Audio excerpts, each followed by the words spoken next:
This podcast is a quest for well-being, a quest for a meaningful life through the exploration of fundamental truth. Enlightening ideas, insights on physical, mental, and spiritual health. The inspiration is love.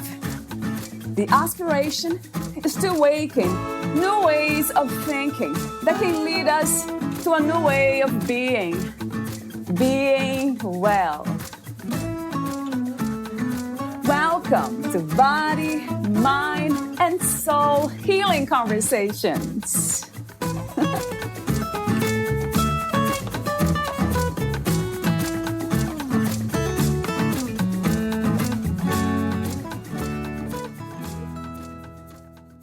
PositiveVibes Magazine share inspiring, powerful, community-based storytelling that inspires transformational, positive change. Now, more than ever, mental health is an issue that needs to be addressed. It is their vision and intention to give people an opportunity to reflect, absorb, and ponder what they can do to make the world better. Positive messaging has been shown to bring people together regardless of their differences. They publish articles with the aim of guiding people on their path to healing, happiness, and positive energy. As a leading source of positive news, PositiveVibes Magazine is a vital link, a breath of fresh air in an industry that reports so much negativity. A big part of their purpose is to share newsworthy information that will elicit positive emotions, simple interactions with people, and a sense of uplift. As a community, they focus on healing our souls, bringing hope, and coming together. Humanity, faith, and positivism are the goals of their publication. These themes will demonstrate the beauty that lies beneath the surface of the world. Valeria interviews Zayn Landon. He is a mental health and disability advocate, queer rights activist, entrepreneur, and positive changemaker. Zayn identifies as Hispanic, queer, and disabled. He graduated from Cal Poly Pomona with a Bachelor of Science in Communication and Public Relations, and he has worked at places like USAID, NASA, and General Motors. He is currently now working as an internal communications specialist at the National Geographic Society. Zayn is the founder of PositiveVibes Magazine, a digital magazine dedicated to telling authentic stories about mental health, wellness, and inspiration. The magazine has featured over 80 voices, reached thousands of readers from over 150 countries, and secured 22,000 followers on several social media channels.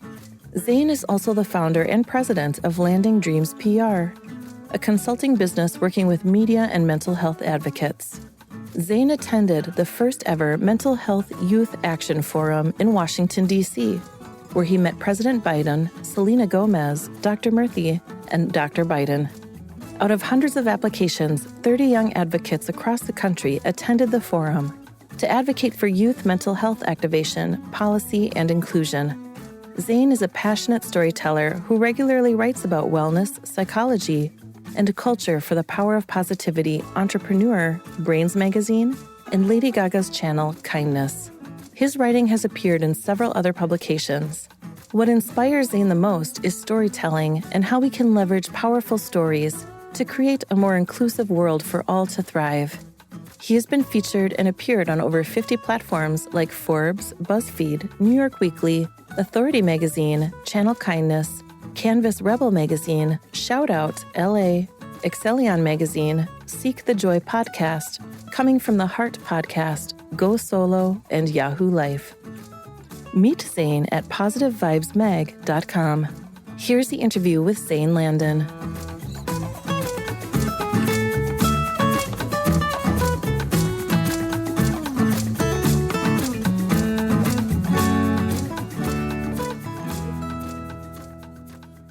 In your own words, who is Zayn Landon?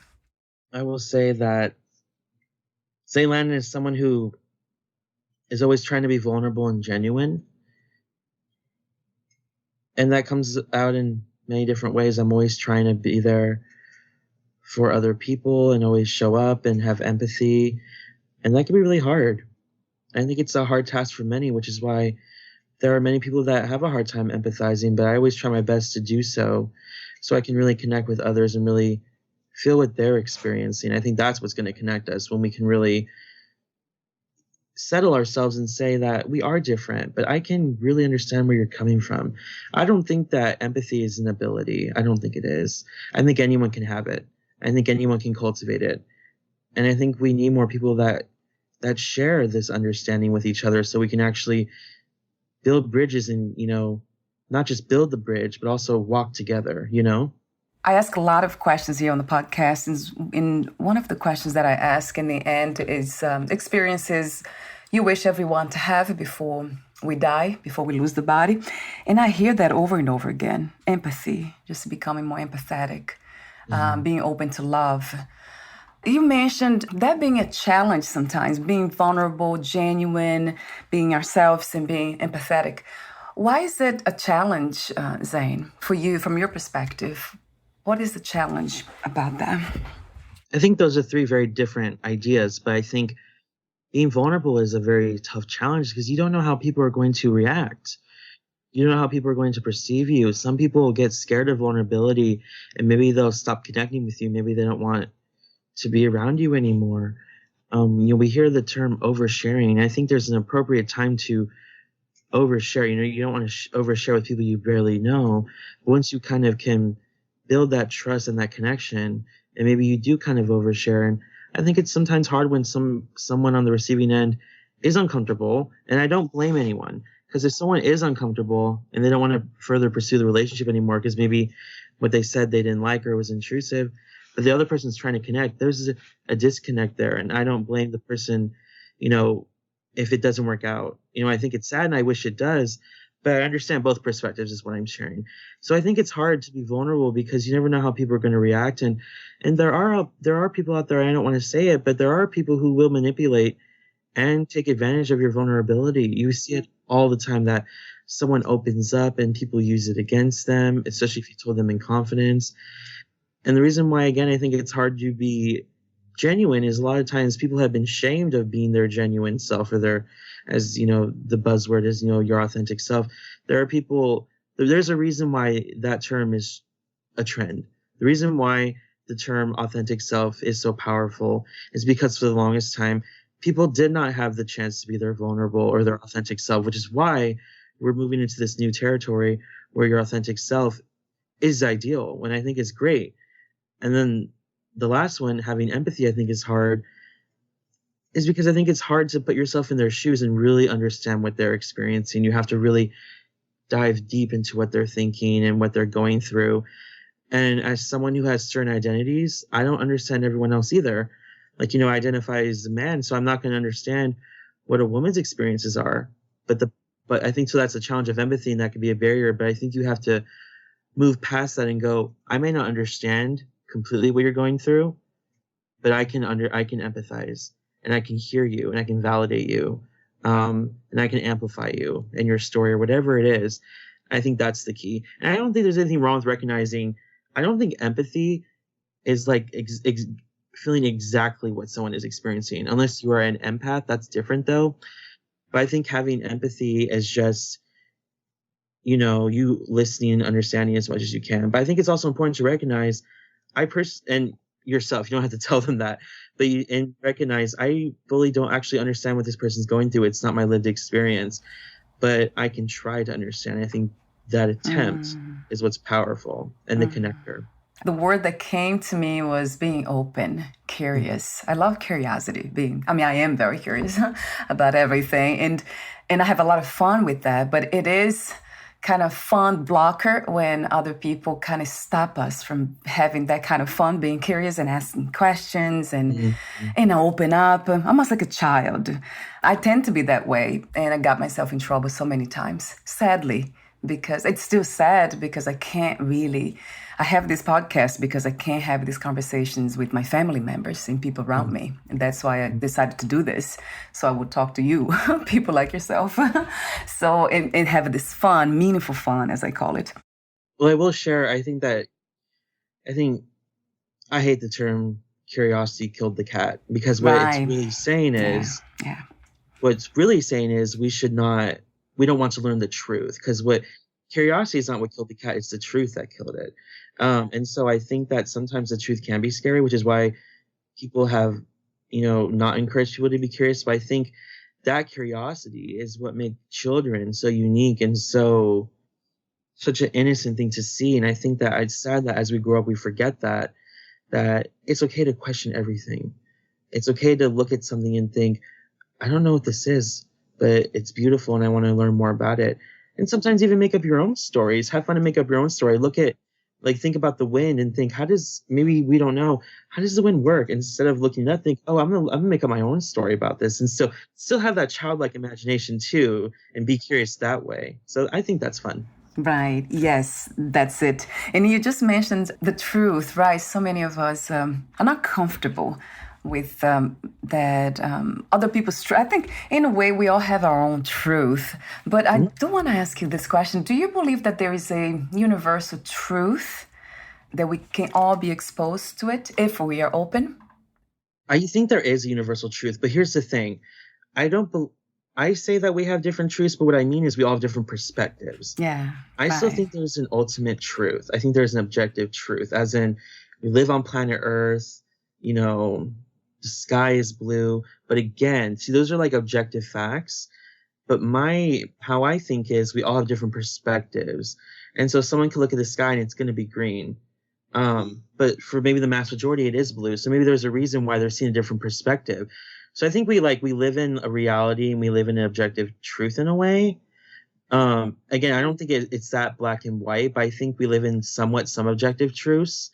But because we all share different perspectives, we all have different backgrounds, we all have different experiences. And again, some people will coin that as their truth. I coin it as just their perspective, because I do think that there still is, somewhat some objection or objectives and some truths, but I think we all have different perspectives, and that's why we will see this objective truth differently. And I think that's okay.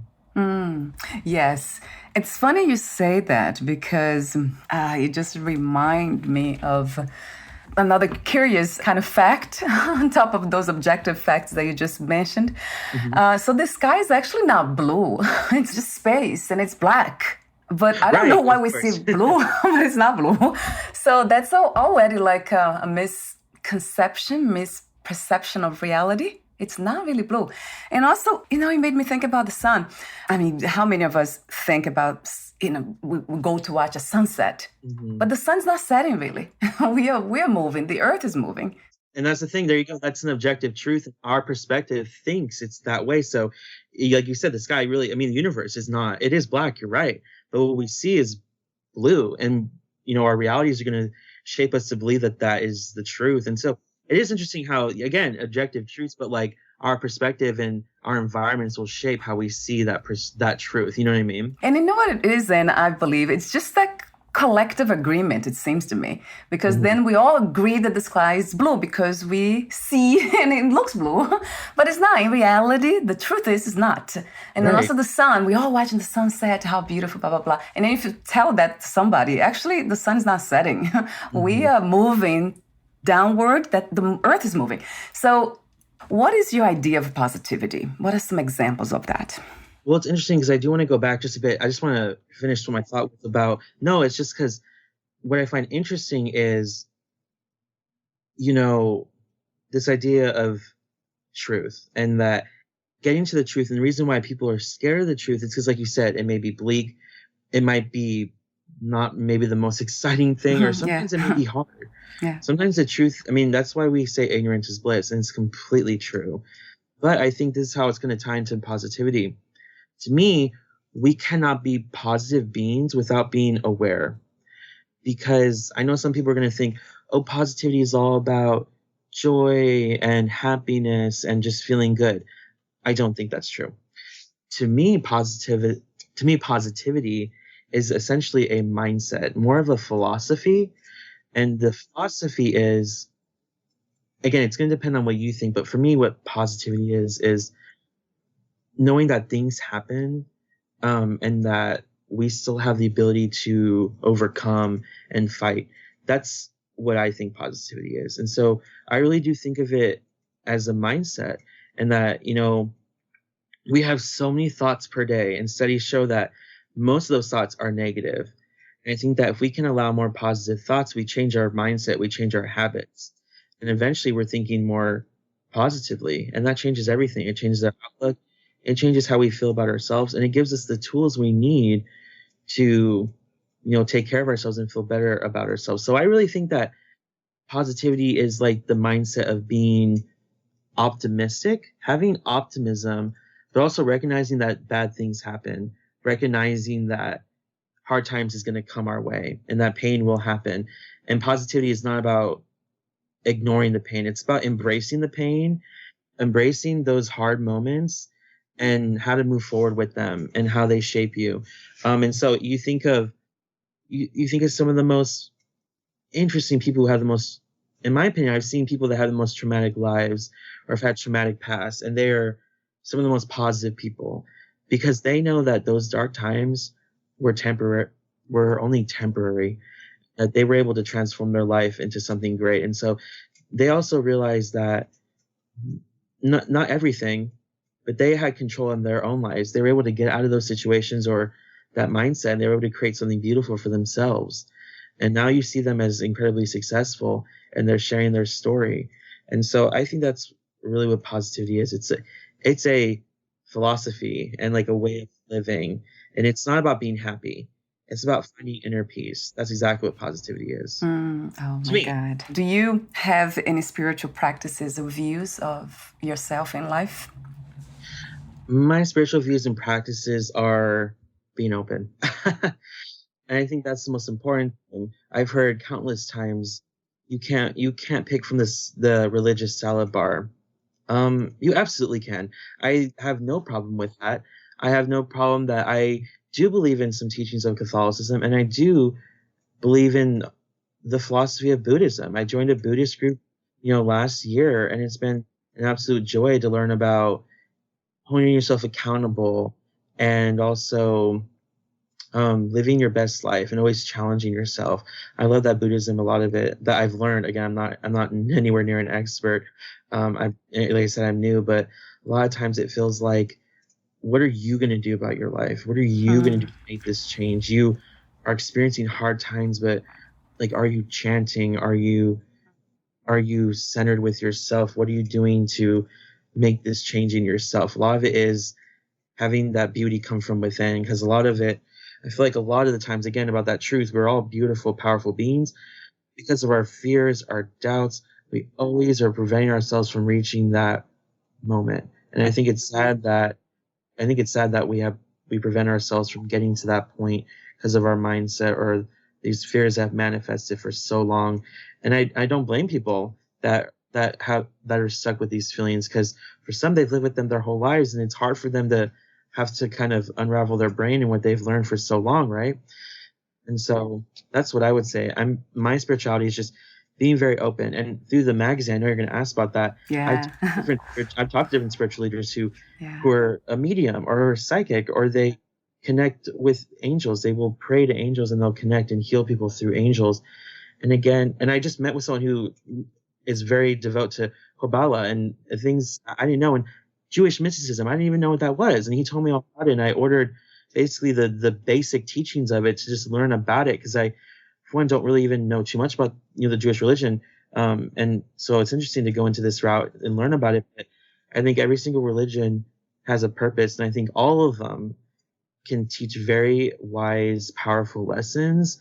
And I don't think that we need to subject ourselves to, I follow this religion and I can't follow anything else. I think it's okay to learn different things from people and learn different lessons. I don't think there's anything wrong with that. I'm glad you're doing that. Spirituality, some studies being open to ideas, concepts, and philosophies about that. If I may, what I have come across is that really resonates true. I don't know with where in myself, but it really resonates true, is that we are this limitless, boundless, timeless peace itself, joy itself. That's what we are, perfection, God. Mm-hmm. But how many of us can hear this? And how long does it take us to really realize that truth? And that's the practices that I engage myself in, just realizing deeper that truth. That what if I'm looking for, I already am. And this is also a journey, just because, we're talking about this doesn't mean that we do not still struggle with our Oh, self-image, yeah. our confidence. Yeah. I Right. don't want people to think that, I have it all together, or I understand myself, or I understand my potential. No, there's many times where I will chase an opportunity, and sometimes an opportunity comes my way and I'm still hesitant. It's a Yeah. journey. Yeah. It's not like you reach this Mm. I don't believe in like Yeah. Enlightenment, right? I don't really, I mean, maybe spiritual alignment, but I really don't believe that we reach an enlightenment where I fully love myself. I fully love my body. I fully love everything about me. I think you can be at that stage and then all of a sudden you're back down, or you have those doubts again. Again, for some people, they have to unlearn generations of learning. And so maybe they can come to an instance of self love, but then maybe the next day they don't feel good about themselves. And I don't think there's anything wrong with accepting that process. I think once you can accept that, that happens. Again, as I said before, positivity, bad things will happen and doubts will creep in, but you have the tools to move forward. So let's say about that. Yeah, that's another lovely message, right? Enlightenment. What is enlightenment? That's not Mhm. even, we won't talk about that. But yeah, spiritual enlightenment. Destinations, right? Yeah. There's no destinations. How, it doesn't make sense to me because Mhm. we are, well, I don't want to get deeper into it, that we are already there, but there's no there. It's almost like we are where we are supposed to be, but it's not a destination. It's almost like a dream, Zayn, really. Well, No, this is a beautiful dream, if we can call it that. Beautiful. no, I agree. I mean, a lot of people say, it's about the journey, not the destination. How about it's just about the journey? Because Yeah. like, let's be honest, I mean, the final destination, of course, to me, it would be death. And, whatever that crossroad is, I don't know if there is an afterlife. I hope there is. But again, I think that is a destination. But I think the life we're living right now, if we do have a destination in mind and we chase it and we reach it, is that your final destination? No. Your destination is going to continue after that. I mean, you accomplish your goal and that's great.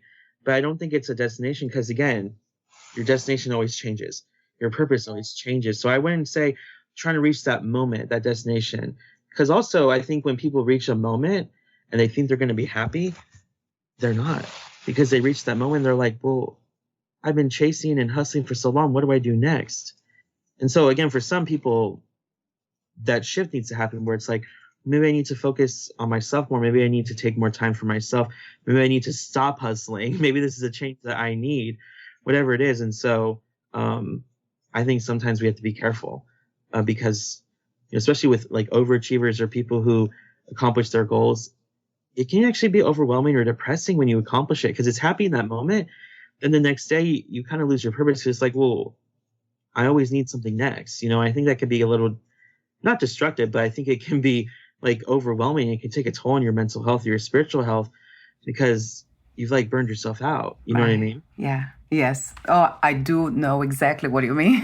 I have been there. Yeah. Trying to chase change, making so many changes. And I was running for myself, though, and trying to always be busy. So I could not really look within. So it's all about the outside, outside, outside, doing things.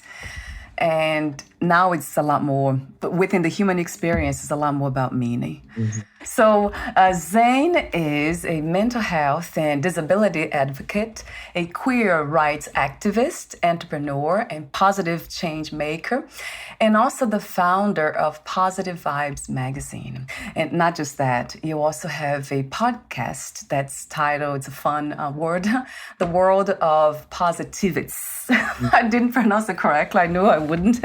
Positivists. That's correct. So talk to me about how did you come to this? I know it's not a destination to this point on the journey. Yeah, and like I said, I never thought I would reach a point in doing this. Like I said, our purpose is always change, and so for me, I always experienced mental health conditions from a very young age, and as I was going into university, I had, it was a really hard time too. I had suicidal thoughts. I was engaged in self harm. I did have to take that specific semester off, and after that is when I became a very serious mental health advocate because I learned that I wasn't alone, but there were people who experienced it as severe as me, but also even worse. So I didn't want people to experience what I did, and I know that they do, but my why is always what drives me to keep moving forward, which was my own personal story and the people around me. And it was in 2020 when the pandemic first started where I saw that the mainstream media wasn't talking about mental health in a way that I really wanted them to. And I thought that COVID was this golden opportunity for them to really engage in the mental health communities in space. But they didn't. And through a class I was taking, I had to create my own publication. I decided to create something called PositiveVibes Magazine. And I'm recoining the term positive vibes, as I know a lot of people say positive vibes only, and that's like the trend. Again, positive vibes is about having that inner peace and positivity in your life. It is not about always being happy and always having a good time. I know like the positive vibes only hashtag kind of has been hijacked into that, but I really do think positive vibes is having that positive energy and learning when you can bring it in, and sometimes having to expend the negative energy. And sometimes that's hard work. And so we focused on sharing stories and blog posts, and then someone wanted to be interviewed and we shared his story. And after that, it changed everything, where we were focusing on people-centric stories and community-based storytelling, telling the stories of communities and what they're going through and the people that are actually making a shift and changing things. And I love the interviews, and my friend suggested that we start a podcast. And I will say the podcast, we were able to do around 14, 15 episodes. I don't do the podcast anymore because I actually learned that we were gaining more traction and success through the writing. So I said, I'm just going to focus on the writing. But we did have the podcast for around a year called The World of Positivists. Funny enough, the term positivism is actually an empiricist philosophical theory that holds that all genuine knowledge is either true by definition or positive, meaning facts derived by reason and logic from sensory experience. That is the definition that I'm reading online. Right. That is not what I had in mind when I read that. Right. What I thought was we need a world of positive advocates that are advocating, but from the scope of love and positivity. Sometimes I do see activists come from an inspiration of hatred. And I think I wouldn't say it's okay to be inspired by hatred, but I think it's okay to be inspired by anger, because that's just an emotional response. And for some, anger is the fuel that they need to make a change. But I think being inspired by hate is a different story. I think that's different. And sometimes if you follow that hate and you follow that darkness, it will lead you to do even more. And it will just make you feel worse. And so we need more positivists that are advocating for the world, but from a positive lens that's out of self-love. I mean, out of self-love and love for others. Like for me, it's always, they say, love thy enemy. And I think that's a very hard thing for people to do. I wouldn't say I'm there yet, but it's something I strive to do. People who are against me or even against my sexuality or whatever it is, I try my best not to hate them or not be angry with them, but have concern and have empathy and share.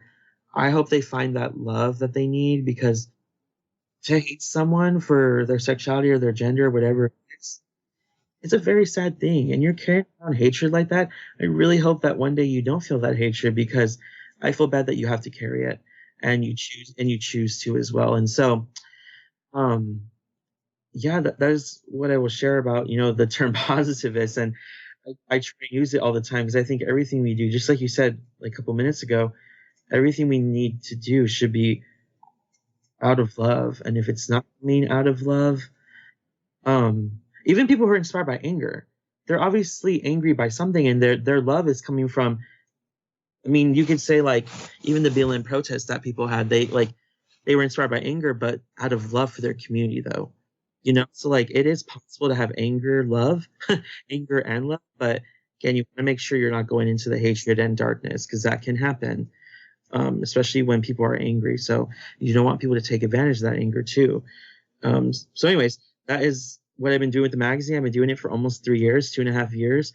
I've connected with so many people. I've done so many interviews, and every single time I have a chance to connect with people, I learn something new every day. And it's really shaped who I am. And I don't even see the magazine as a brand. I don't see it as this brand that I'm managing. I see it as something that I need to do because it's uplifting me. It's uplifting like the consciousness of the world. And I'm not saying like, oh my God, it's groundbreaking, but I'm just saying like, just sharing these stories and people feel inspired, I think is uplifting the world. In small packs. When people say they want to change the world, some people really want to change the world, but I think uplifting that one person, or volunteering for your community, that's uplifting the world. That's changing the world. Maybe not in a massive overload that we're thinking, but it's creating those small moments. And again, those small moments that come together, they create this big change. I love the clarification on anger. That's interesting that you say that, because I heard that recently. My husband, he has that anger thing, but he has a beautiful heart. He's a beautiful person, very loving, but he has that angry side. And I always thought it was contradiction. Like, wait a minute, why is he carrying so much anger? And I thought that anger was hatred. I was confusing those two. And somebody clarified that for me recently. But because I do a lot of spiritual work, I'm engaged in a lot of spiritual practices, I always am very light with everything, and I don't take anything personally. So I just let it be. Let it just be what it is. But now just that came to me, and you mentioned this today. How wonderful. So anger, it's a drive, it's an emotion that drives us to do something. Is that what you mean, Zayn? Something that's... it's almost like an action, trying to drive us toward an action that would change something for better. Is that what it is? It can be that. It depends, right? No, yes, definitely. There are people that their anger can be destructive. Right. But then there are some that will go, I'm angry, but I'm going to do something about this. And even though you're coming from a place of anger, you're also inspired by that anger, and you actually might create a change. And I think that to me is inspirational. It depends on how you use your anger with every single emotion. Right. Of course, it depends on how you use it and what your intentions are. You're also the founder and president of Landing Dreams PR, which is a consulting business working with media and mental health advocates. I'm reading what you sent to me, the biography. That was part of your bio. So talk to me for a moment about that. Well, it actually was something that came about from the magazine. One of the people that we featured, she reached out to me and she says, I know you're in school for PR and I was hoping you could be my publicist. And I was like, took a step back. I was like, hold up. I just want to say I'm still in school and you recognize that. So if I were to help you with this, know that I'm still a little inexperienced here. But what we can do is I can get you on podcasts or magazines, and that's probably what you're looking for. And yeah, she was looking for that. So I started pitching her for things and getting her on shows and platforms. And I learned how to tell your story because, when you pitch someone, you got to condense their story in a certain way. I think this is what's important for people. Everyone has a powerful story, and there are plenty of people that want to share it. They just don't have that medium. But there's so many shows, there's so many magazines that want to share your story. People just need to kind of sit down with themselves, write their story, and pitch themselves. I think that's such an important thing. A lot of the times I get on shows, it's because I'm asking. I'm giving you that ask, and I'm giving you the reason why I want to be on it, what I can contribute. And I've gotten some really positive reception from that and opportunities, and it's because you put yourself out there. And so I have given workshops on how to pitch yourself and how to tell your story. And even though from the first client I had a couple more clients, even though I don't necessarily do a lot of work with Landing Dreams PR as much as I used to, I'm starting to. I got a new client who I'm going to be helping, who's a body positivity photographer, and I'm really excited to be working with him and getting him on stuff to talk more about that, about male body positivity. But anyway, so I'm still doing some of the work, just not as much as I used to. But I learned so much about storytelling and how to be a storyteller and how to get your message out there. And there's so many ways you can do it. And for me, I consider myself a storytelling consultant. And I'm actually helping people. I'm chatting with a couple of people about how do you share your story? How do you get your message out there? And it's as simple as just writing a short bio and sending it out into the universe and seeing what comes your way. I think it's just really important. And so that is, like I said, I don't necessarily do a lot of work with the Landing Dreams as much anymore, but I learned a lot from it, and I'm still growing it, and I'm still continuing it. But I learned a lot about just storytelling and how important it is to be, again, vulnerable and put yourself in a position where you can share your story. And again, it's scary to do. I really do get that. but it just feels great to share your story and connect with people from across the world. Um, and for the most part, I believe that most stories are relatable. I feel like there's people out there that are going to resonate with almost every story, because a lot of people are going to tell themselves, my story's not powerful enough. I haven't gone through much. I don't care. I don't care what you've gone through. I think everyone has something powerful and enriching to tell. That's what I think. I think everyone has such a great history. You've said many times on this podcast, I have been learning, I'm learning. I'm still not there yet, but I'm learning. I'm open. So it's beautiful to hear that. So a question that comes to me is, what is something that you feel has been already learned? Something that it's like, so you feel so empowered by it that you don't have to do any learning anymore about that. I think it's a very hard thing, because I think we always need to be learning all the time. We should be lifelong learners. But you know what? Okay, I'm going to share this. My mom actually taught me this, and I don't know if it was in my bio, but she passed away in January of 2021. What I learned was, and I don't need to learn this any other way.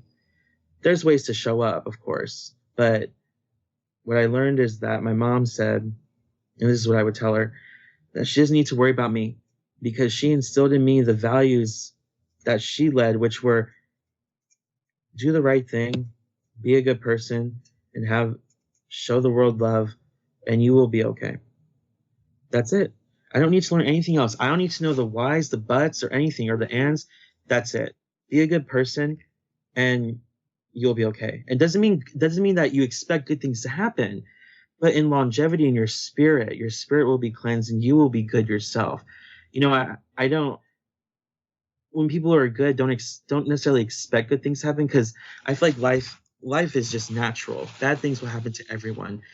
But, if you're a good person and you lead that way, people catch on to that energy and that brightness and that light.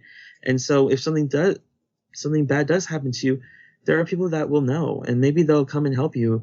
Or maybe they'll be attracted to your light, whatever it is. But I do think being a good person brings out the best in other people and really can connect others. And I think that's something that I've learned, that I don't need to question. I don't need to learn any more, that being a good person is the ultimate thing we all need to strive to do.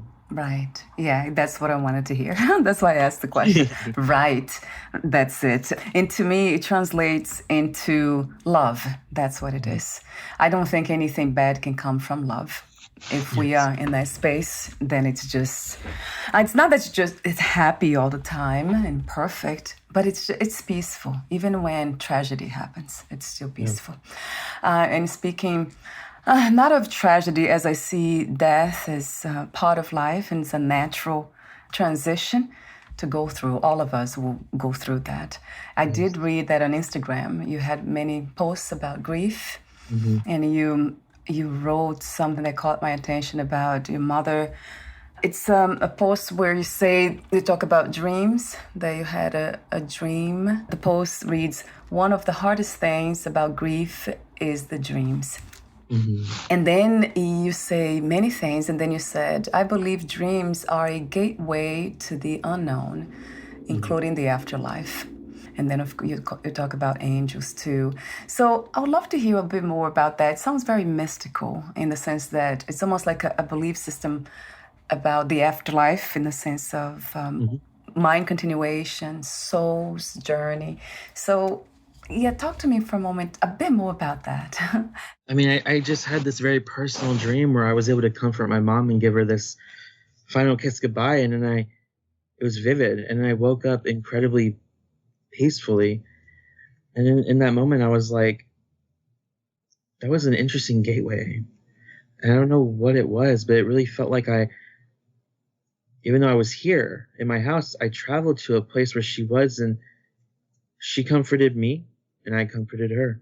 And it was a kind of a communication that we both needed. And I think that was clear in the dream. And that's why I think dreams are incredibly powerful. They really can help us tap into, what our fears are, what our experiences are, and even the subtlety of dreams, like where you are, or if someone's hunched over, if someone's laying down.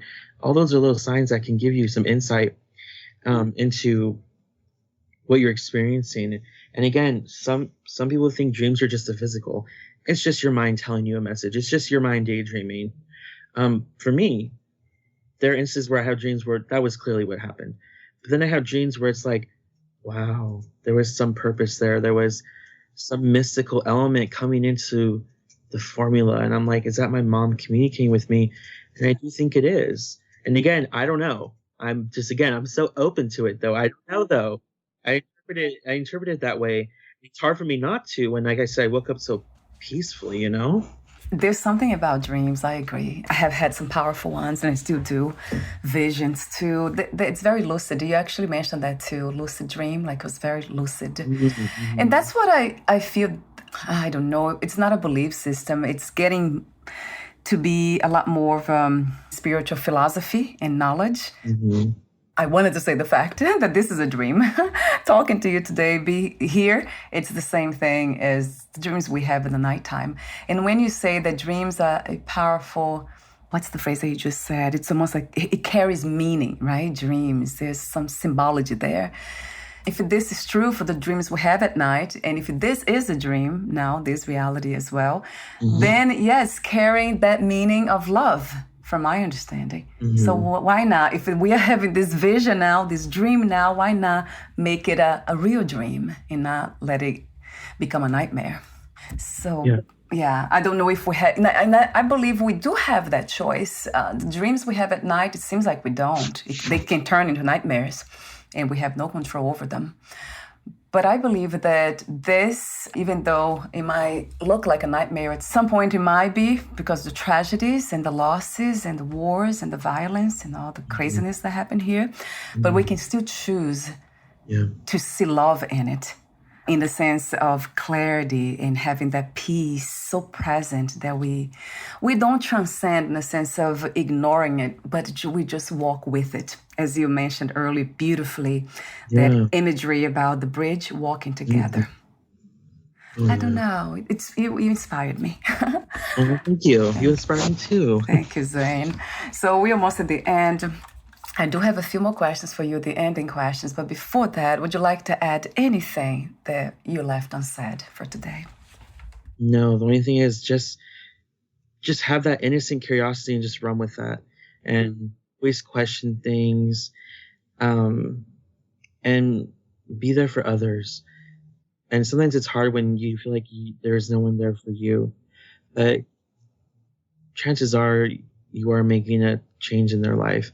And I think that's the most important thing. Yes, another beautiful message, very kind and touching.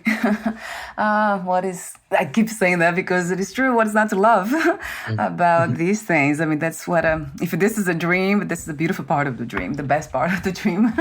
So the ending questions, I'll ask you this one. How do you define success these days? What is to be successful to you? Of course, success is defined by the person who wants to define it. I think it's whatever you choose it to be, because everyone has, of course, different success. But for me, success is being in a place where I'm peacefully aware, where I have that inner peace, where I can navigate the world, positively, and I'm contributing to something greater than myself. And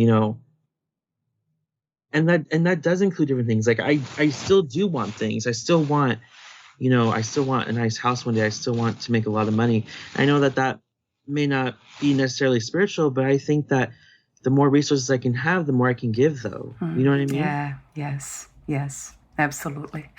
The more love in that sense, because I see that some people love that way. They give things to show their love. I've noticed that too. Yeah. So yes, to me, everything is spiritual, Zayn. Everything. There's nothing that's not spiritual. Nothing. Which I know for some people will be, they're not ready to hear this, but I say that all the time here. Everything is spiritual. Everything is the work of God or God itself. So that's my perspective. That's how I choose to see life. And it has been really wonderful to adopt that perspective. So let's see. I want to thank you again for your beautiful presence. This very natural desire to help others and yourself, of course. And I love how humble you are. I love how open and light, almost in an angelic way.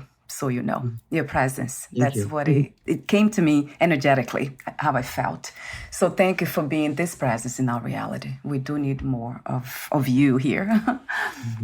And before we say goodbye for today, where can we find more information about you, your work, services, and future projects?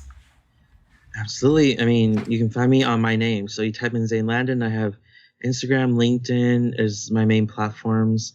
And please connect with me, whatever you want to chat about. Wonderful. And I'll have the link of your website link and also your email. I have both of them under the podcast profile. Thank you so much again, Zayn, for your presence today. And we'll talk soon. Bye for now. Thank you again for having me. Thank you. Thank you for listening.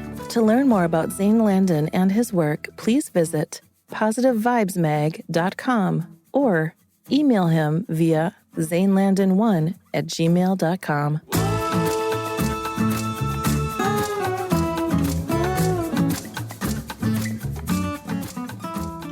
To learn more about this podcast, please visit fitforjoy.org/podcast. Thank you again for listening, and bye for now.